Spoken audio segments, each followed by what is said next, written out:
So today we will be discussing my main problems with A Court of Thorns and Roses, as well as like plot summary of the book, since you don't know it, and also how I would fix it if we have time for that. But that is like a whole other can of beans.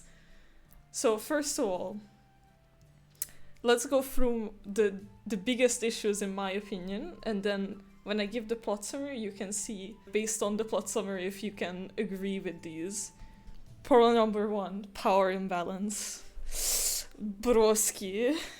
It is so bad. Okay, problem number 2, lost world building potential. Problem number 3, ass romance options. Problem number 4, first person perspective. Problem number 5, superficial characters. Alright. I will give you now a plot summary. So first of all, in this book, there is 2 types of beings. There's humans and there is fairies. And what to know about fairies is that they have magic, they're immortal, they're better than humans, of course, and they can get hurt by ash wood and iron, and like nothing else, basically. Supposedly nothing else. And also they can't lie. And they worship this thing called the cauldron also. This will be important later. So what we know about the fairies is that about 500 years ago they had all of humanity enslaved, which lasted for like thousands of years before. And then 500 years ago they, as in humanity, got like kind of mad about it, right? And they started a war and rebelled against them, which ended with them making this thing called the treaty that separated their lands and built an invisible wall between them. So this is the fucking mess. It's okay, so hold on. First of all, when I first picked up this book, I thought that this, titled The Wall, and this also titled The Wall, was the same thing, because they're both called The Wall and they have mortal lands under them. But no, this one on the right is part of like a bigger continent, and it's like a different wall and different mortal lands, and just where the humans live has no name because humans suck, okay? Where the book takes place is this island, UK, or lovingly referred to as Prithian by the author. Our main character is from the Mortal Lands, though. And it's also important to keep in mind Ireland. It will be important later. I'm hoping you're taking notes. Okay, so, as you can see, the humans are doing super well after the war. And that's where we meet the main character, Feyre, and her 2 sisters. This is Elaine and this is Nesta. They used to be really wealthy, but because their dad was like a trading person, they did like a bad deal and they basically lost all their money. And not only that, but like some people came and fucking beat the shit out of the dad. So he's now like crippled and can't work. And basically Feyre goes to hunt to keep everyone alive, even though she's like the youngest sister. And Nesta and Elaine are described by the book as like too used to being rich to work. Nesta is like super beach. She's like, oh my god, this uncultured asshole. This is what she thinks of Feyre, because she thinks like these things that were taught to her as values as a like kind of rich person are still the values that she holds. So Feyre, for example, can't read or write, so Nesta thinks she's fucking stupid and savage. Or also for hunting, she thinks that's for really barbaric people and so and so. And what we know about Elaine is that I don't know what we know about her. I guess she's stupid. She's meant to be nice. And if we count Nesta as self-centered and irresponsible, then Elaine would be the same, because they both like kind of enable each other. So Feyre keeps everyone alive. These guys don't help whatsoever. In fact, there's certain parts in the book where they draw attention to the fact that what little money Feyre makes, they really misuse. But there is like layers to this, I suppose, because we learn that Feyre used to be like super into painting, And what got her into it was that she got paints from one of her sisters, and Nesta is like super protective over Elaine, because they kind of get along well, and Feyre is like semi-protective over all of her family members. I kid you not, despite her family being a total bitch to her, this is like the best part of the book. I kind of really enjoyed it because they're like, I sort of get it why they act like that, and it's at least like entertaining, you know? Anyway, back to the plot. So, remember the wall, right?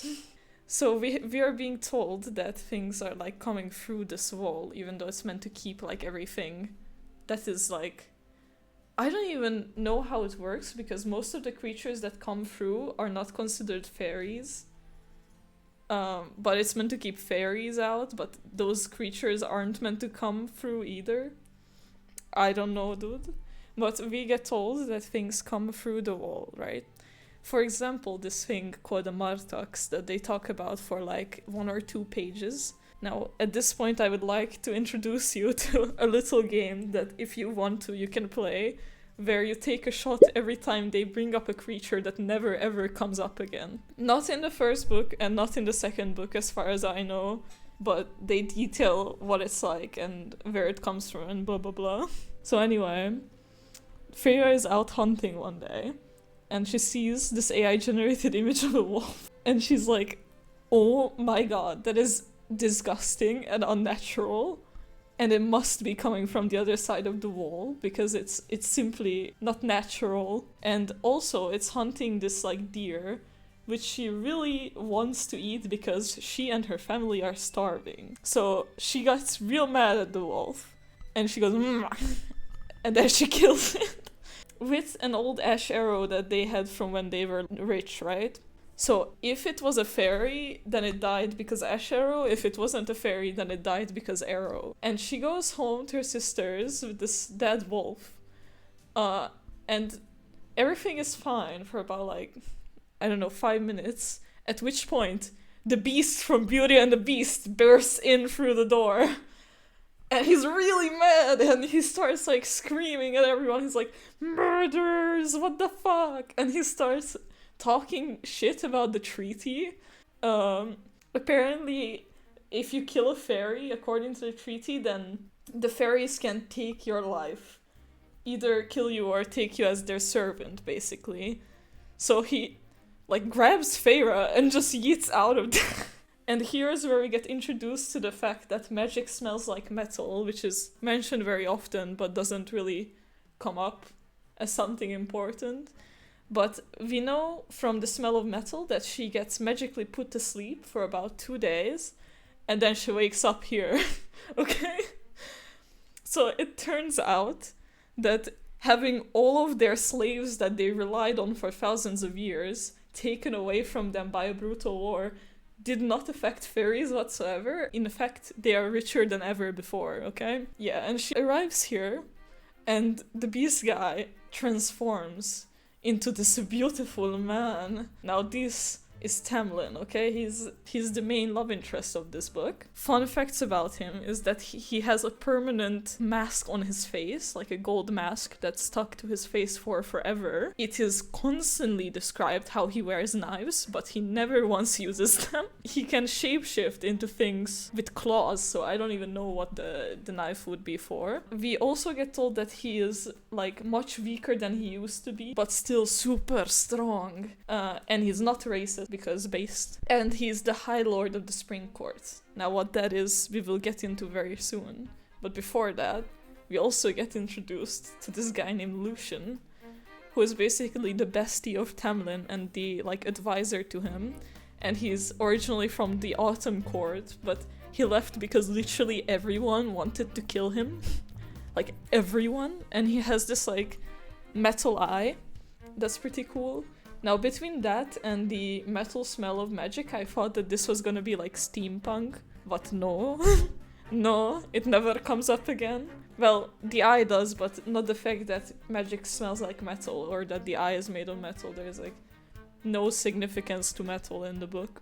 Anyway, so, fairy society is composed of 7 courts, and each court has a High Lord. The 7 courts go as follows. There's spring, winter, autumn, summer. Very easy, very okay so far. And then also, for some reason, there is a day court, a night court, and a dawn court. I guess there's no, like, Twilight court because Twilight is, like, copyrighted or something. Like, I don't even know. So, we're stuck with day, night, dawn, and then the 4 seasons. And it is also said that the High Lords, they are not just powerful, they are power. So they basically control all of the energy of the thing that they are the High Lord of, supposedly.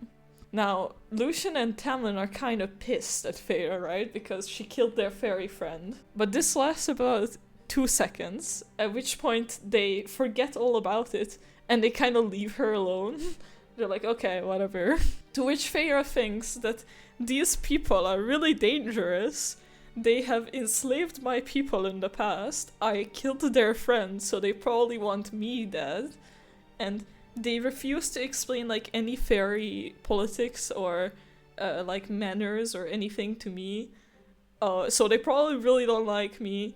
And my family is probably fucking starving to death because I'm the only one that's capable of doing actual work there, right? And they will all die without me. To which she tries to reason with them. She's like, please, let me go home, right? She concludes, I really need to get back to my family. There is, like, no point in me staying here. And then to this, she continuously gets told that she has to stay here because of the treaty. The treaty is magically binding everyone to, like, keep her here, and she can't leave because the treaty is magically binding. And there's, like, no loophole or anything out of them, and they can't do anything about it. Otherwise, they would have never brought her here, right? Now, write this down in your notes, because this will also come up again later. Anyway, she's out trying to convince Lucian to let her leave at one point, when this, like, creature called a boogie, or a boge, shows up, and they're like, oh my god, this is so powerful, what the fuck is it doing here? Also, take a shot, it never comes up again. And it gets told to us, in this occasion, that these, like, strong evil creatures, they're not meant to come this close to where Tamlin lives, because, you know, he's like the High Lord, so he's meant to keep them out. But because he has been so weak because of this sickness, or it also gets referred to as a blight sometimes, this is also supposedly the reason that all of them, like the entire court, which at this point consists of 3 people, Tamlin, Lucian, and a maid, this is the reason that all of them wear a mask, okay? Also, to illustrate the same point, we meet also these, like, shining silver lights. Never gets explained what they are. We also meet this thing called a puka. Now, I know that this is an actual, like, Celtic mythology creature, but trust me that it is not what it is in mythology in this book, and it is very inconsequential and never comes up again. So, anyway, Feyre is kind of starting to do better. She's getting fed by the fairies, you know, so she's gaining weight. She doesn't need to, like, fight for her life and for food. And Tamlin starts being nice to her. What the fuck? And he gives her, like, paint so she can paint, and he shows her these, like, magical fairy forest and these places. And he promises her that he will send money to her family so they don't fucking die. To which Feyre and Tamlin's honest reaction is as follows. Wah! Yes. So they're very in love now. And because they're in love, it gets revealed to us that these are not true. Ah! It's a fucking lie. Fairies can lie, and iron doesn't do jack shit to them. So not only did they lose half of their weaknesses, but also, oh my god. Okay, so hold on. So fairies are immortal beings with magic that can be, like, practically infinite. Like, even though Tamlin is supposed to be super weak, he's super duper magical. So I don't even want to know how, like, magical he is normally. They get hurt only by this wood that is, like, almost entirely destroyed, by the way. Like, the book says that they burnt all of it down after the war, so actually they can't get hurt. And meanwhile, humans are fucking climbing around in the mud. They live for like 50 years. They have no magic. They have, like, they can't even take care of themselves. They don't even have a name for their country. Like, what the fuck is this, broski? And then we also get told that, oh, you know, the only reason that they managed to do anything in the war against fairies was because actually humans didn't fight the war. Some fairies thought humans were nice and good friends, so they fought the war instead of them. Anyway, let's go on. Tamlin, Lucian, and Feyre are just, like, fine dining one day. And then, suddenly, Lucian shoves Feyre into the wall, and both of them start looking really concerned and on edge. And then, this guy shows up. Now, okay, this guy is called Rhysand. He is the High Lord of the Night Court. We learn that he is fucking someone named Amarantha, and Tamlin and Lucian disapprove of both Rhysand and Amarantha.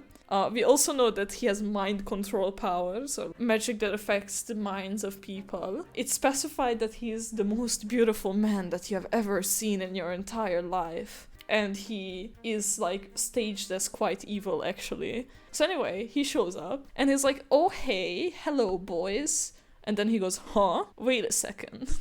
And then he flies across the room, flings Tamlin and Lucian aside, and goes like, oh, a human. Hello. What is your name, human? To which Feyre says, Clara. That used to be, like, her neighbor, basically. And Rhysand looks deeply into her eyes and says, nice. And then he leaves.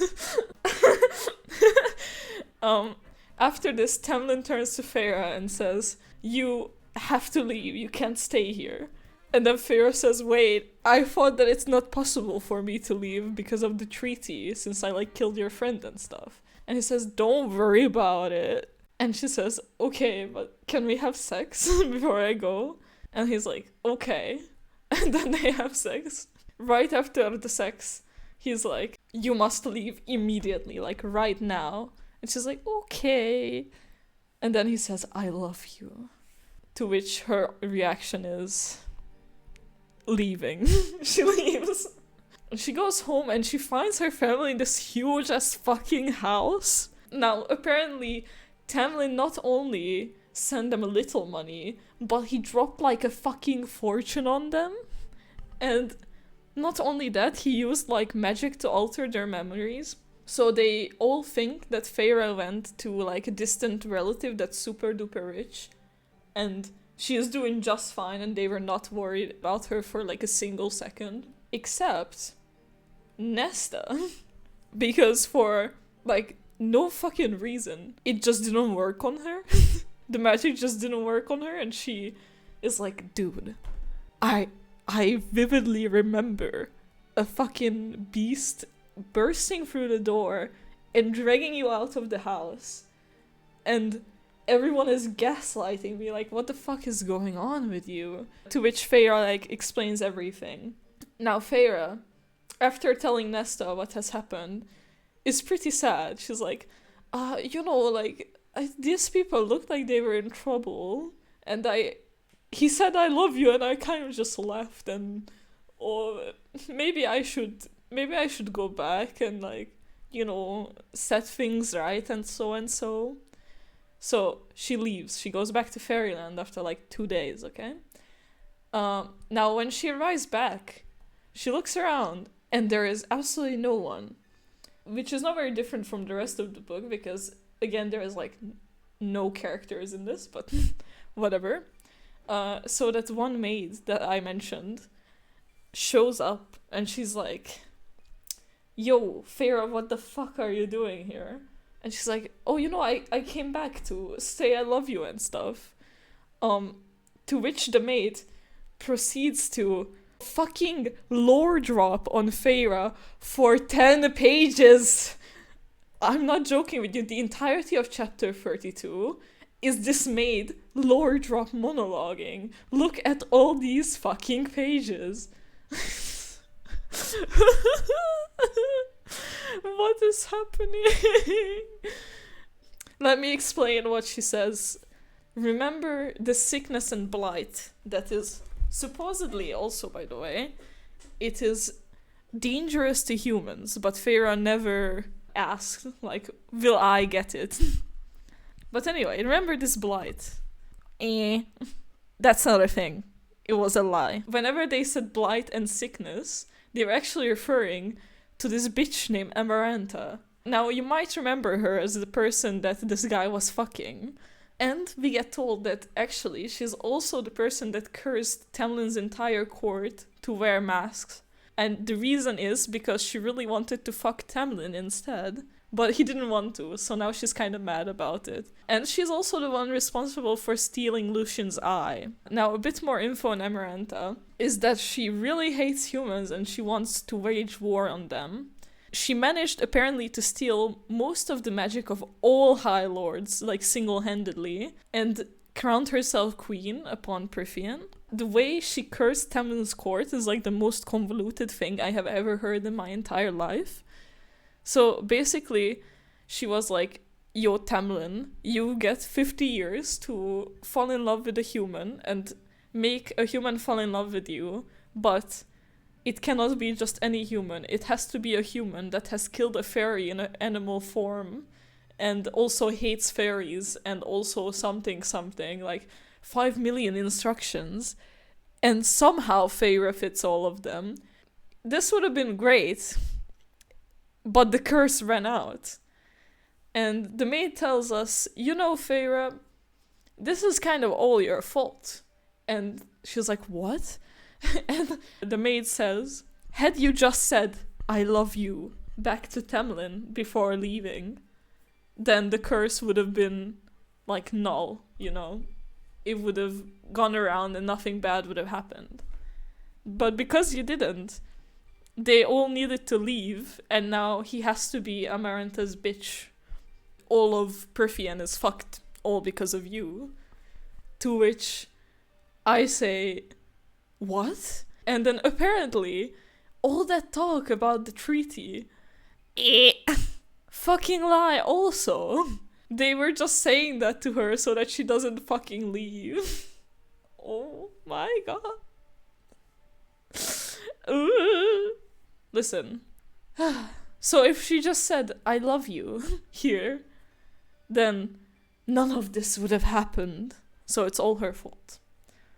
We learn all this from that 10-page monologue. Sarah J. Maas, my beloved, lying to me and then saying psych is not a twist.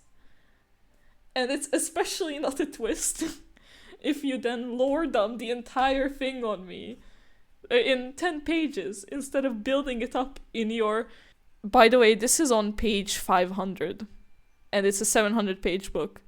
So she had 500 pages to give us all this information, but instead she fed us information that's irrelevant and wrong.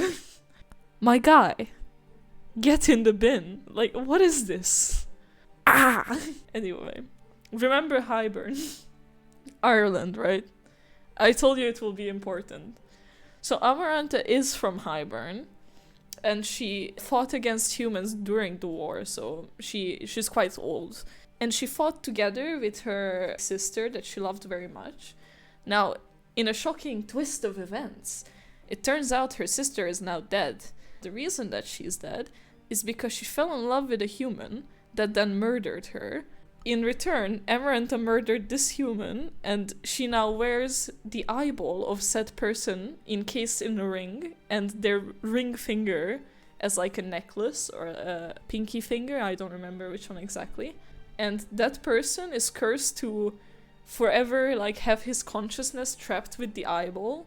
So he gets to look around and observe literally everything Amarantha is doing, but do nothing else. Which I think it's kind of nice. Like, I think that's kind of great, actually, but they don't really do anything with it. Anyway, I'm telling you this because I want you to know that when I say that Amaranta really hates humans, I mean she really hates humans. So imagine her discontent, where she is hanging out with her new boo. She just won. She's gonna wage war on humans. She got the man she wanted. Everything is working out for her. And then Feyre shows up. And Amaranta goes like, who the fuck are you? And Feyre goes, oh, I came for my love. And Amaranta's honest reaction to this is, I thought this was you. And she points at this rotting corpse on the fucking wall, belonging to Feyre's neighbor Clara that she gave the name of to Reset. Well, awkward situation, right? So Feyre really wants to prove that she loves Tamlin to somehow, after all, break his curse. And Amaranta, for no reason at all, like, instead of just killing her, agrees to, like, let her try to do this. Now, I want you to know that Tamlin's reaction to this is absolutely nothing. He is blank-faced, sitting next to Amaranta for all of this. And not only for this. In fact, I'm gonna leave this Tamlin live cam up in the corner, and we can see if he ever has a different reaction than the live cam will show it, okay? Right.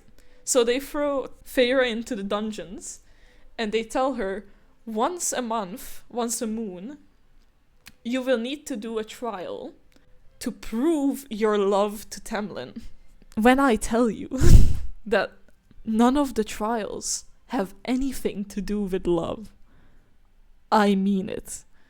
Amaranta also says that, just to make fun of her, she will give her a riddle, and if she solves the riddle, she will let everyone go immediately. She cannot solve the riddle, okay? So, she will go through all these trials, right? Lucian tries to help her out, and does help her out a couple of times throughout these 3 months that she will be doing the trials. But he can't always because, he's not supposed to, and Amaranta is meant to be like this really cruel, brutal person. This part of the book is like super suffering heavy. While she's in this like cage waiting for her trials, they make her do like household chores, and they feed her super unwell, so she ends up looking worse than ever before. And then her first trial comes up. Now the trial is she has to kill this giant worm. Okay? She does this no problem. Also, this worm never comes up again, but I guess it's kind of relevant, so tiny shot instead of a big one. And after fighting this worm, she gets scratched during the battle, and she has this really bad infection. And she's essentially lying in her cell, dying. At which point, Rhysand shows up. And he's like, broski, you're dying. And Lucian is clearly not coming to heal you here, so what if you make a deal with me, and then I will heal you? To which Feyre goes, okay. So they make a deal, he heals her up. Now at this point, I would like to take a bit of a detour to talk about Rhysand, because I need to go on this tangent at some point, and I honestly don't know where else to put it. For A Court of Thorns and Roses, Tamlin is the main love interest. But this series has 4 other books. And for, as far as I know, for all these 4, Rhysand is the main love interest, actually. And a lot of people really, really like him. And I just... It's a twist. He is the most beautiful man for something. So, I need to give like a little reminder to those who need it, what Rhysand is up to this book, because... it's a lot, but I need to also give a content warning for this. Alright, let's talk about Rhysand a little bit. So, recent quote number 1. This is right before they make their deal. Swift as lightning, he lashed out, grabbing the shard of bone in my arm and twisting. A scream shattered out of me, ravaging my aching throat. The world flashed black and white and red. I threshed and writhed, but he kept his grip, twisting the bone a final time before releasing my arm. Panting, half sobbing as the pain reverberated through my body, I found him smirking at me again. Okay.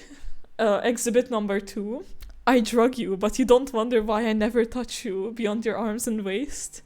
It's the only claim I have to innocence, the only thing that will make Tamlin think twice before entering into battle with me. Believe me, I would have liked nothing more than to enjoy you, but there are bigger things at stake than taking a human woman to my bed. Oh my god. Here, yes. Brother, This is not even all that Reesan does in this book, okay? But these are like what's that? the worst examples. What's that, brother? And in the other 4 books, I'm pretty sure he's meant to be depicted as like a feminist king. Broskis. I don't know what to tell you. Between these 2 guys, like, who am I meant to be rooting for? Like, which one is the good option here? Help me. My god. Back to the plot. So, the second moon rises. Second challenge to Feyre. Now this challenge, very complex, very hard to do. They put text on the wall, and she has to pull the lever that the text says that she has to pull. This is the challenge, I'm not kidding you. Now the only reason this doesn't go super well is because, like I mentioned before, Feyre is fucking illiterate, so she can't read the wall. But the fairies don't know this, so as far as they know, she could have just fucking read it and just be done, and that's the trial, but she can't. So the way she does this is, since she made a deal with Rhysand, he now has like a psychic connection with her, and he says, psst, psst, psst, it's that one. And then she pulls that one, and that's the correct one. And that's the trial. She did it. Beautiful writing all around. Great. Just great. Time for the 3rd trial. Alright, so this time they take her out into the room, into like a room in front of every fairy, all high lords and everyone in the court of Amaranta.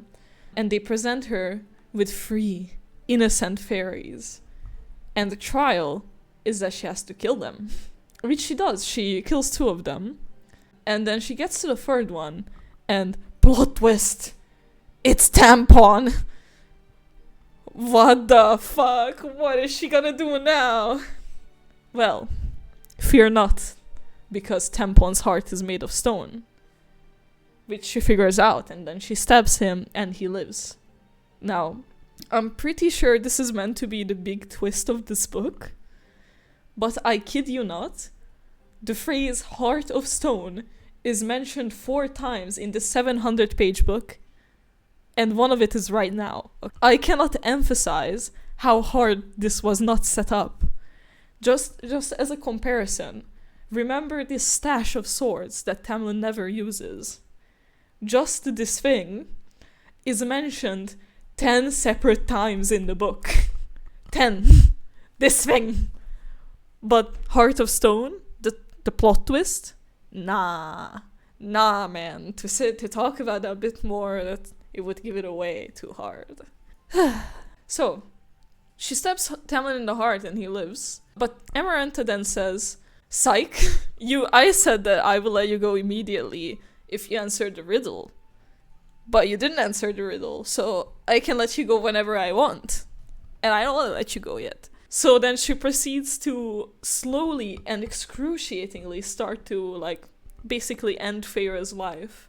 And just before she dies, Feyre figures out the answer to the riddle, which is love. And then she dies. Amaranta is like, and Tamlin fucking slams across the room, having now regained his magic, and tears that bitch apart, and now they're both dead. And then everyone is like, oh no, Feyre! And they magic the shit out of her. Everyone gives her a little bit of their magic, which makes her come back to life as a fairy. The end. Love wins, apparently. Well, How beautiful. Let's fix it, because it's actually really bad.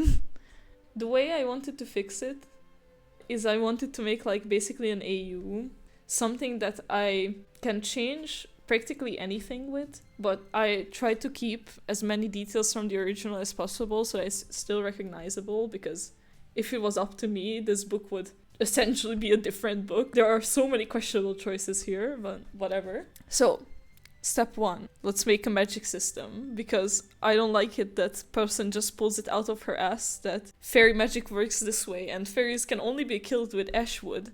But then Tamlin just jumps on Amarantha and now she's dead apparently, so what the fuck is the point of ashwood actually? Anyway, remember the cauldron. So I think that it would be kind of nice if the setup was like, because the cauldron is like meant to be the thing that created everything and also the source of oil magic. So I thought it would be like kind of sick if all the original High Lords drank directly out of the cauldron, which gave them like a pool of magic to use. And that magic is like the thing that they can give around to other fairies, and fairies don't have it by default. And the more they spread it out, the less they have, but you know, the more fairies actually possess magic. So if you're a High Lord, it makes sense to give magic, for example, to your soldiers, or to give magic to someone that needs to do like a really important task. And because sometimes High Lords would like decide not to take back the magic, like I would imagine that the magic has this like system of being like more connected to the person that holds it longer. So if High Lord has the magic for 5 years and then gives it for a dude for 1 day, he can take it back very easily. But if the other dude holds it for 6 years, then now the magic is more used to that guy, so he can't really like yoink that magic back anymore. So throughout generations, you know, it got around, so now there's quite the amount of fairies with magic, but not all of them, and mostly like nobility and High Lords still like basically hoard all of the strong magic. And now that we have established a magic system, we also need to remake some characters, because oh my god, the original characters are like atrocious in my opinion. So when it comes to Feyre, I actually think she's pretty fine. I would leave her like, keeps her family alive, has an ungrateful family, she likes painting, whatever. She's kind of mad at fairies for enslaving her entire race for thousands of years. She's like scared of dying alone still, which is why she takes up with her like asshole family. But I would like to add a detail, like in the book it's really annoying because the fairies can be telling her that, oh, there is this blight, sickness, Amarantha, whatever, that wants to fight the entirety of the human race and enslave them again. And all she will think is, oh no, I have to tell my family to leave.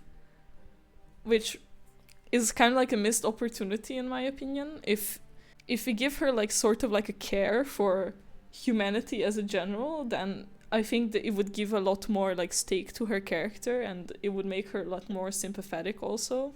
And I also redesigned them. Ness and Elaine, I think they're fine. I just like redrew them. So I give them very little, like these swirly things that's kind of reminiscent of Celtic clothing. I didn't want to change, like give them something too fancy because they're meant to be like super giga poor. I also give them these like hair braids that I see in like old Celtic clothing a lot also. So yes, this is basically what has been done to them. Now, Tamlin. Tamlin is just awful. Like, I understand what the writer was going for with him. Like, she's meant to be like this person that's actually kind of kind inside, but is really rough around the edges because he was like raised to be a fighter, and the only reason he's like a High Lord is because everyone in his family died, so he had to be the one that does it. And he should be like really matter of fact and like no filter.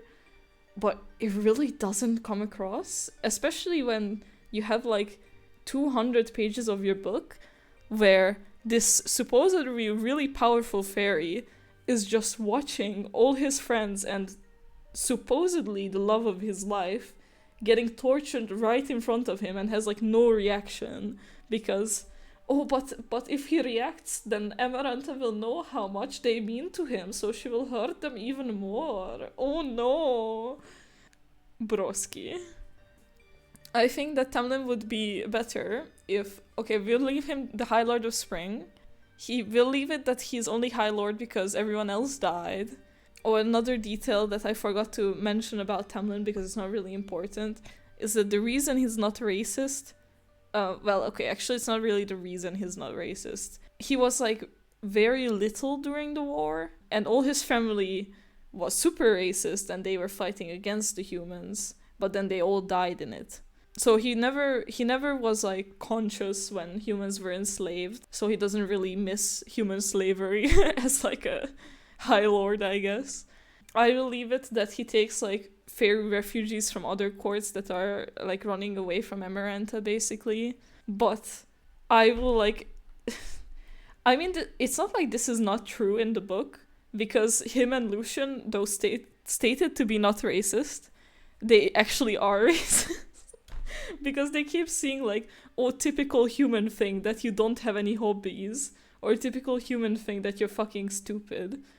So, right, so because they are raised by a fairy society that used humans as literal slaves for thousands of years, there's a lot of like myths going about on how humans are and how they behave, especially since for 500 years they didn't even interact. He's still besties with Lucien, and he is still, or like actually kind, I would imagine. If I were to write this story, I would make him a diplomat himself, and like someone that really wants to avoid fighting at like all costs, and also a little bit naive, and someone that gives out his like High Lord magic like candy.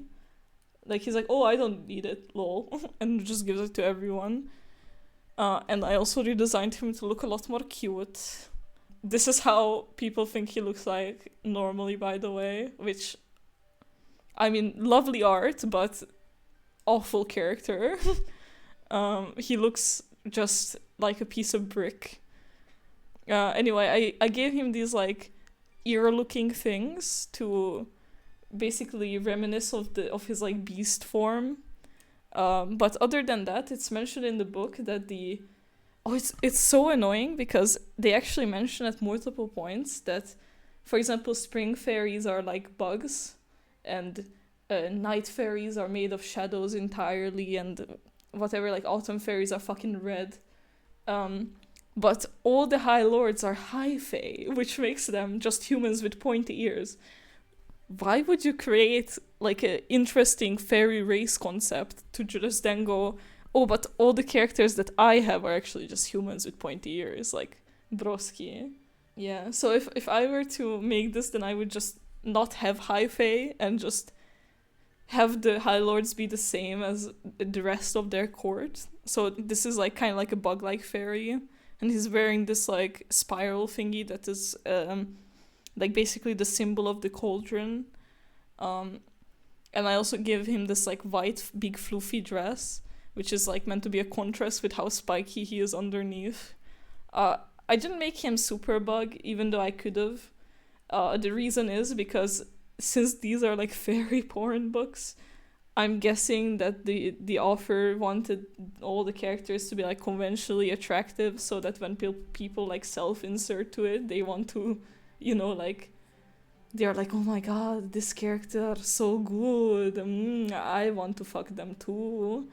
So yes, I left them pretty vanilla compared to what they could have been, and I gave him more of this like spring color scheme with the light greenish blues and purple and pink. I also left like the yellow hair and the green as like main color from like the original character, so that it's semi-recognizable.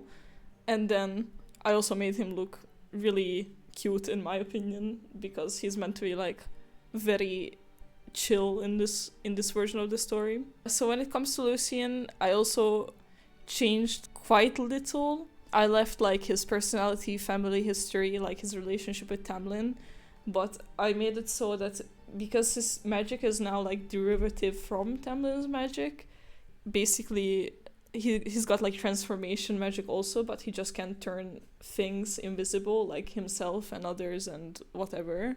And this is what he looks like. He wears like a fox mask in the original, so I thought that I would make him look kind of like a fox. I'm getting rid of their masks, by the way, because there's like absolutely no point to them. I think that the only reason that they're there is because the book is meant to be like a retelling of Beauty and the Beast, and in the original Beauty and the Beast they get cursed at a ball, and then the person was like, lol, what if they get cursed at a ball here but they keep the masks or something? Like, I don't fucking know, man. This is how Lucien is normally drawn. Looks exactly the same as Tamlin. But anyway, also nice art. Just the character design is like not there, it's just a human. Which is why would it be a human if it's a fairy? If you want humans, just have humans with magic, my guy. Anyway, I gave him these like fern patterns that are meant to be like reminiscent of autumn forests, and these like fox eyebrows, and then these like oak leaf scarf that is meant to look super warm, and this like poncho, and I also gave him like a side, like an accent color of green to make him fit with Tamlin a little bit more, because he's meant to be like part of the spring court now, but he still looks super autumn. I also put this little flower symbol in his eye because supposedly he got the eye from Tamlin, so I thought it would be like a nice little callback. Then there's Rhysand. I left that he's the High Lord of the Night Court, his magic. I would definitely not write all the stuff that we explored. That's all I will say about that. I would like leave it so that he is siding with Amarantha, and that he has trouble getting along with other Fae, but seemingly not with Feyre that much. And this is his like new design that I have made. This is how people like draw him usually. Also super basic, but I'm starting to become a parrot here. So I gave him a bunch of extra eyes as like a kind of like a nod to his mind magic. Then I gave him this like bat wing kind of clothing and bat ears because night, lol. He's meant to have like this tattoo, which I moved this like mark onto his limbs, and then I just put a bunch of stars all over him, and his eyes are also supposed to be half moons. Like, I don't know if that comes across. I was very tired at this point. Amarantha gets the same backstory, slay, girl boss. I would maybe remove the pinky because I'm just not sure what purpose it serves. So I'm not sure why keep it. But I would also make it so that it like doesn't make any sense to me that Amarantha watched her sister like fall in love with someone and get killed by them, and she concludes, okay, humans are stupid, but I'm gonna pause all my plans to make this man suck my dick. Like, that is like the stupidest thing I have ever heard. So I think if I was the one to write the story, she would also like basically conclude that humans are stupid, love is stupid, everyone fuck off. And I would like give her basically like weaker mind magic, like she could make other people hear sounds inside their head and so that she can use to manipulate them and make them go kind of crazy. I would also make her less of an idiot. I also redesigned her. This is what she looks like. I didn't make redesign notes for this, but I just made her hair kind of look like a spider, and then gave her a lot of chains because she's like the jailer of the High Lords. Oh my god. So creative, not really. Here's like a reference of what she looks like in the book, which is also very basic. Okay, so before we continue, I want to go through the races again to summarize what I have changed and did not change with them. So first of all, humans. They could also theoretically wield magic. If you remember, the only reason the fairies have them is because the original 7 High Lords were the ones to drink out of the cauldron. They can lie, unlike fairies. They're very crafty. Throughout their thousands of years as slaves, apparently. They have been forced by the fairies to create structures, man farmland for them, forge weaponry, so and so. So they are quite capable of sustaining their own society, and they are also really good at working with the resources that they have, which is something that helped them win the war against fairies, as the fairies were quite low on resources. Ever since they got freed 500 years ago, they have built a culture that is very based on community, and they have been really aggressively trying to create their own thing, separating into multiple kingdoms with similar but defined ways of living. Out of precaution, they have gathered the remaining ashwood seeds during the war, and they have been growing them on their land, and they have been mining iron and perfecting their forging skills and their ways of working it. So fairies do not have magic by default in my version, as we have discussed before. This simply handed down and around throughout the centuries. They are still immortal, and they can only be killed by ashwood, iron, or really, really strong magic. But I would say not in a way that someone is using the magic to kill them, more like if the magic gets handed to them and their body simply cannot withstand the amount of magic, then it would cause their end. They cannot lie, actually, for real this time. And they are very scholarly. Essentially, they were the high class people of society, and all the humans they have used as the lower class. And after the war, they have had quite a lot of trouble. Their way of living is definitely a lot different. I would imagine a reworked version of the story going in this alternative universe. First of all, let's establish what has happened before the events of the book, of which will be the history that the characters will be referring back to and will be actively affecting the plot of A Court of Thorns and Roses, but this version.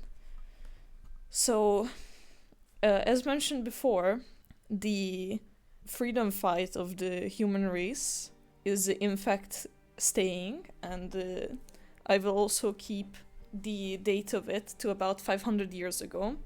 And it will also be resulting in the making of the treaty, since the humans have all these ways of making their own resources and all this knowledge of the weaknesses of the fairies and also the ability to lie.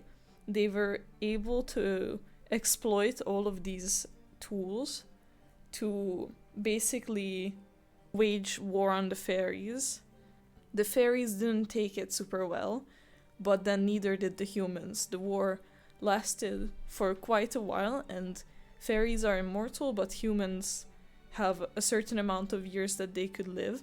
So the generation that started the war after a while got really tired of fighting it, which is where the treaty comes in. It is a treaty that is definitely giving humans better rights than what they had before, but it's also highly favoring the fairies still, and it's also magically binding for real this time.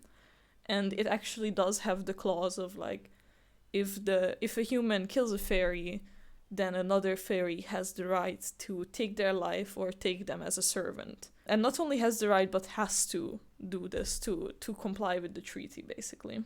Then another thing that happened not 500 years ago, but 5 years before the events of the book, is the introduction of Amarantha to Prythian. So as mentioned, Amarantha is keeping her backstory with some minor changes. But when it comes to the book, I thought that it might be an interesting direction if she were to somehow gain possession of the cauldron and use that to basically take the magic of the High Lord, since the cauldron is the source of all magic. It's sort of functioning like a fairy that it's taking its magic back, as mentioned before. And so leaving the High Lords with very little bit of their magic left that only stayed with them because they have been in possession of it for hundreds and hundreds of years, so the magic is semi-used to those hosts. So it's, even though it's returning to the cauldron, it's not super happy about leaving them.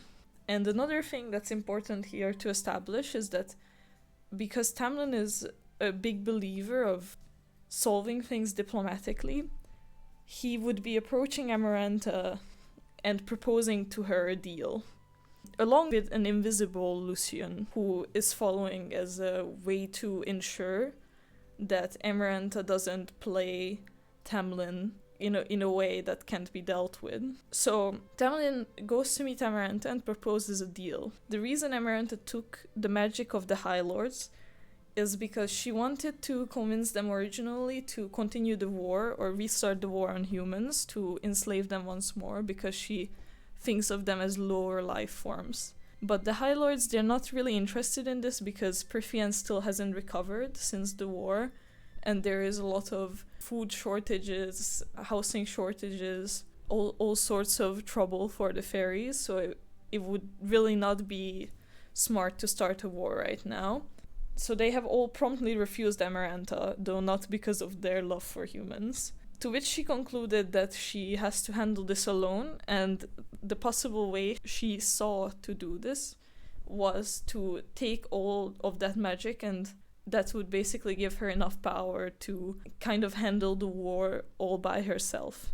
So when Tamlin comes to propose a deal to her, he says that if I can prove to you that even a human that originally hates fairies or hated fairies can live amongst them and integrate with fairy society, then they're really not a lower life form, they don't need to be enslaved, so then you wouldn't need all that magic to fight them, because there would be no need for fighting. To which Amarantha is like, bet, for sure, because she doesn't believe him. But she also adds a clause to this deal, which is that this human in question not only has to be able to coexist with fairies, but they have to genuinely come to love at least one fairy. And she also adds that this part of the agreement will be forgotten by Tamlin after if they strike this deal. But Tamlin agrees anyway because he's very optimistic. So the deal is struck. Tamlin does not remember this enclosure of it, but he remembers the rest of it. But you know who does remember this part of it? Lucian, because he was there, invisible, listening all along. Also, a part of fairy deals is that they simply cannot be mentioned between them being made and the deal ending. So even though Lucian wants to tell Tamlin about this secret clause that he has forgotten, he can't, because the deal forbids it. Right. So this is all the setup that we need to know, and now we can actually jump into the plot of the book. I would leave Feyre's intro basically the same. I thought that it was quite interesting to read, and I will still leave the fact that she kills a wolf. Now, this wolf is indeed a fairy that Tamlin has sent there, but in this version we would be about 5 years after he has struck this deal with Amarantha, and he's been basically sending out a bunch of wolves, fairies in forms of wolves, in hopes of them finding a human that can be reasoned with, a human that hates fairies but is willing to come and live with them, which turns out to be quite the impossible task.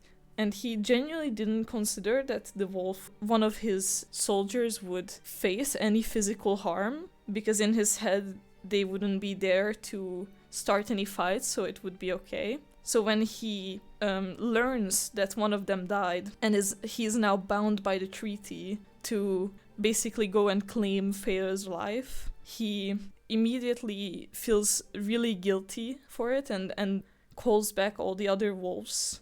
And he goes to take Feyre. Now obviously he's not gonna kill her, so he's bringing her back to his village/colony or like court, where they will be mourning the wolf, holding him a funeral, like treating him like an actual person instead of saying 2 sentences and his name and then never mentioning him again. And since he has recalled all the other wolves, at the moment it is kind of all or nothing on Feyre. She is clearly a human that hates fairies, so technically she can be the person to fill the deal, but there is no option B because Tamlin is so guilty about his wolf friend dying that he's refusing to send any more out in order to not risk more lives, basically. Feyre is, of course, not super happy about this at first. Well, I will say that when Tamlin takes Feyre, he will probably leave like a piece of gold or some sort of offering like that to her family that is not gonna make them crazy rich like in the original version, but it would guarantee that they can get around. So as time passes and the fairies feed her better than she was being fed by the winter at home, I suppose, and she gets to explore some art and culture that the fairies are trying really desperately to keep alive at this time of their culture basically eroding. She would start to want to express herself in ways that are not just pure survival, right? And she would eventually probably speak up about humans, basically. There's this one quite nice scene in the original book where Feyre finds a tucked away mural in the library, and it's a mural depicting the history of the world, but humans are simply not on it. So it's meant to be like a more subtle way of showing how to fairies humans are really inconsequential, which is of course not super nice and pretty jarring to read, but it is quite a captivating topic to explore. So as she is like experiencing this erasure of her race and culture, which again she's now coming from a colony of humans that now have really put emphasis on community, so she really wants to basically educate the fairies a little bit about what humans are actually like, what their history is, and she wants to put humans on future maps, not just for her own people, but for fairies as well.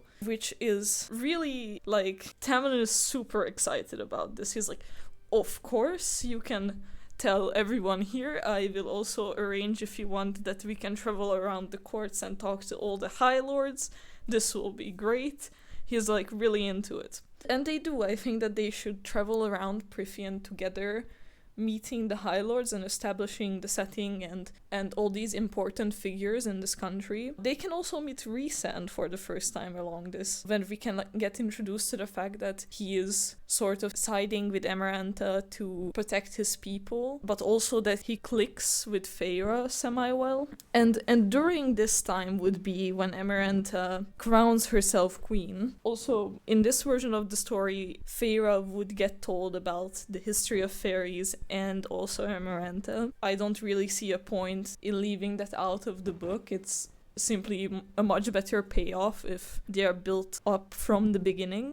While they're doing this, Tamlin is thinking that everything is going great, and then maybe they can go and talk to Amarantha really soon to basically call the deal done, because Feyre is getting along with fairies really well, and she's learning all these costumes and cultures, she's picking them up, and she seems genuinely interested in them. But Lucien, who remembers this clause that has been forgotten by Tamlin, is like, well, I don't really see Feyre falling in love with anyone at the moment.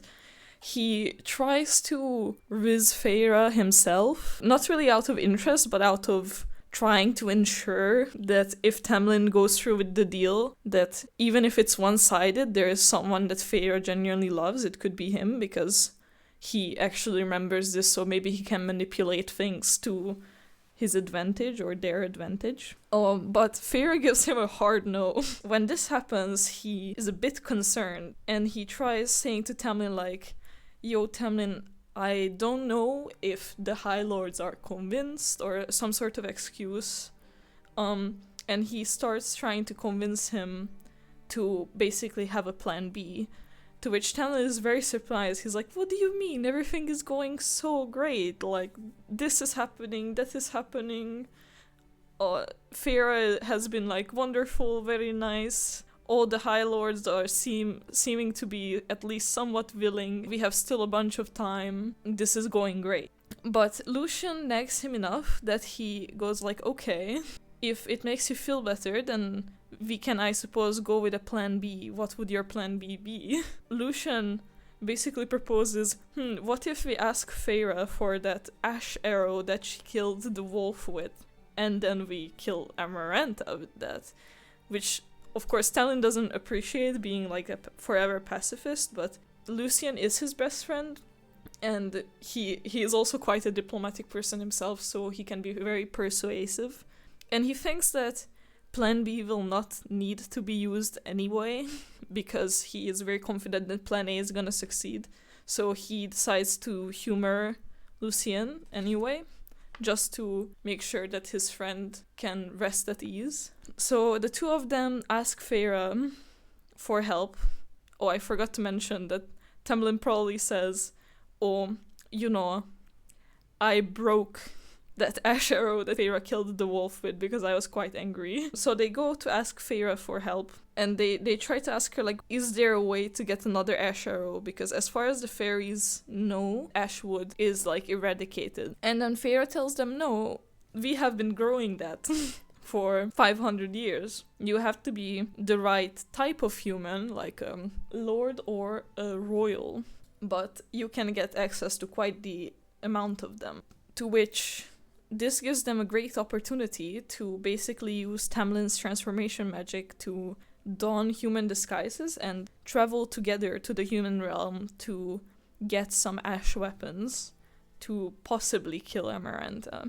This could also be a great opportunity to have Tamlin and Lucien experience human culture and really humans, aside from Feyre, for the first time themselves, as Lucien was probably not even alive the first time fairies interacted with humans, and Tamlin was really, really small. So yeah, they travel around, they can check in on Feyre's family. Also, since in the original book the human territories were actually taken from the Ring Court, I thought that is kind of like an interesting angle. And since they're traveling in the human lands, maybe they could visit places that used to be the home of Tamlin, and that there can be discussion on that as well. And I thought it might be interesting that Feyre, you know, she grew up with humans all her life, and then she gets taken to fairyland, and fairies look very different and very varied within themselves. So it's not that she's disgusted or scared of them, but I would like to imagine that she finds their traits strange and sometimes a little bit off-putting. So when she sees Lucien and Tamlin basically in a human form, she allows herself to have these, like, what-if scenario thoughts, and she gets really close to Tamlin and really a lot more comfortable with him. This is where they can become, like, romantically interested in each other, which then Lucien could become aware of and then be like, oh my god, this is great. Now the plan is actually working. We might not actually need plan B. But this can also be sort of a source of conflict, where Feyre is semi-uncomfortable with Tamlin original appearance, which if you find something like this out about your partner, that they don't like what you look like, can be quite a punch to the gut. So they could have, for example, a falling out about this that Lucien is not aware of. So when they go back to Fairyland, so Lucien will go to Tamlin and be like, you know, I think I am convinced you were right. We probably don't need plan B. We should just go to Amarantha right now because technically the deal is met. So then they would do so. And because the deal is coming to an end, parts of the deal now can be revealed. Tamlin and Feyre find out about this extra part of the deal, and all of Prythian is finding out about the deal altogether, because remember, this was secretly made between Tamlin and Amarantha.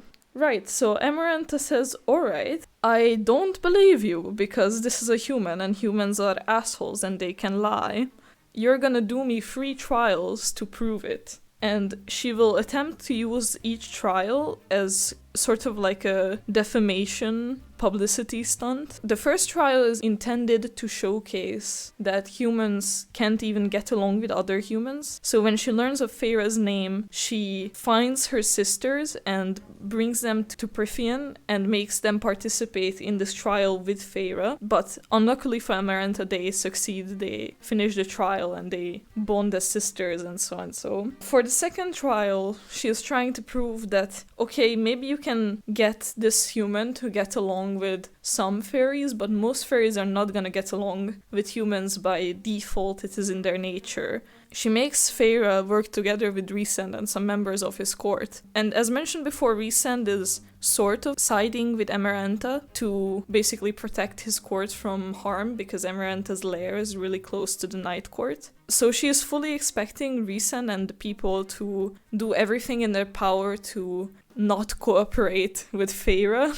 But despite this, they manage to do the second trial as well, and they can have some bonding time with Rhysand and their friends here that are gonna be important in other books. And the third trial would be, okay, maybe you can get along with people, but love is fucking fake. I know it. So we're gonna do a trial to prove that you genuinely love this fairy, which Amarantha thinks there's no way it will work. This can be like a really nice opportunity for some relationship drama, as they haven't been able to sort of unpack that sort of dissonance thing that we have talked about before, about Tamlin's looks and how Feyre is reacting to them. But at this point, I would imagine that Feyre has reframed the whole thing in her mind, and what she has once found off-putting, she actually now finds kind of endearing. Like, there are these spiky parts of Tamlin's arms that she would hyper-focus on before as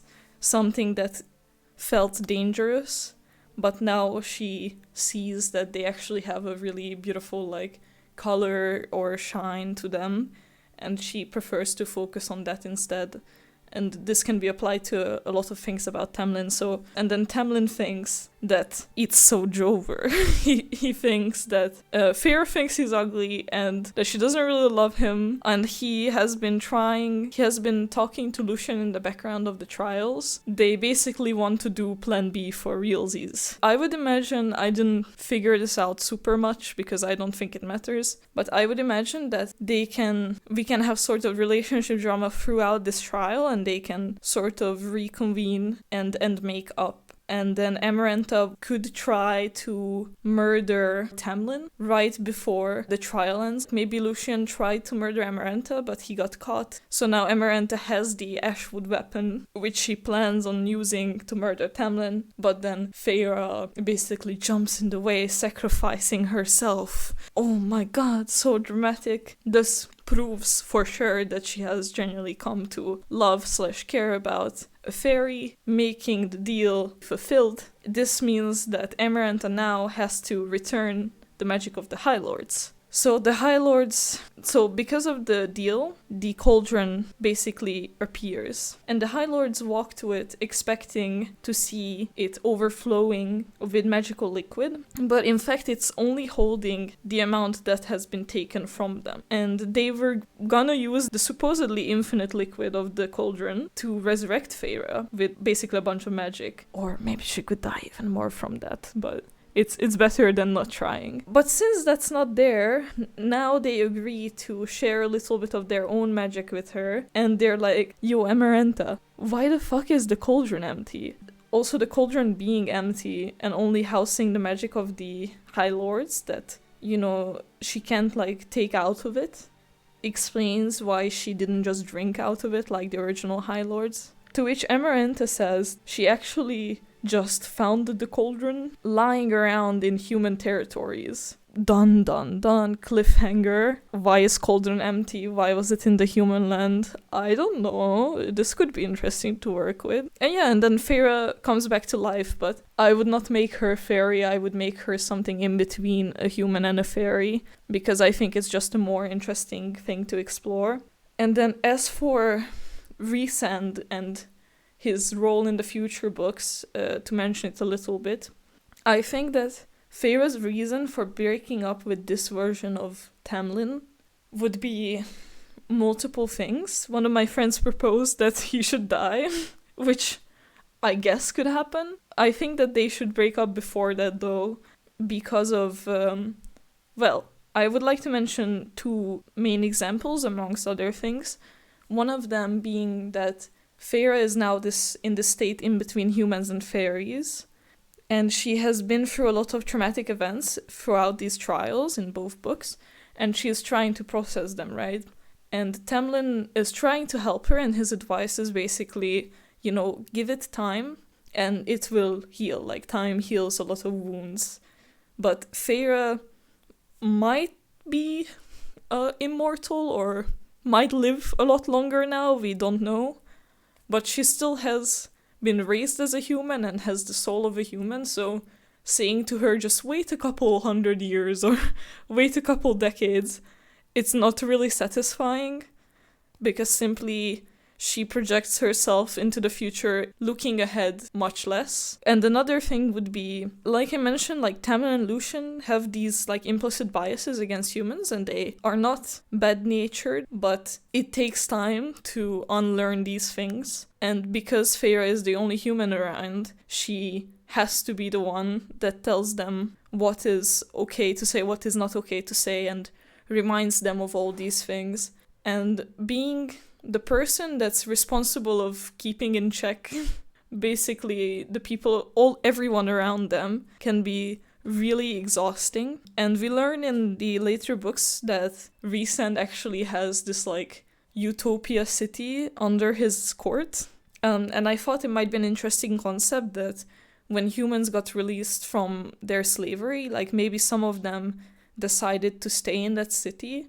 So now fairies and humans are secretly living together there, meaning that though he might have some problems, he sees a lot less differences between human and fae than Tamlin and Lucien would, and it can be like a real breath of fresh air for Feyre. Yes, this would be my pitch for how I would improve A Court of Thorns and Roses. Final thoughts. I read this book with a friend about a month ago. I understand what they were going for, and I'm glad that a lot of people are enjoying it, but I certainly didn't. The reason I got so invested in this is because I see a lot of potential that has been all just kind of wasted and thrown to the side. But yeah, I also want to direct your attention to A Court of Thorns and Roses animated summary by TheCookieRhino. You made me read this book. I really liked your video about it. Special thanks also to all the friends that listened to me ramble about random ideas on how to fix this for like a month. You are all very cool. Goodbye.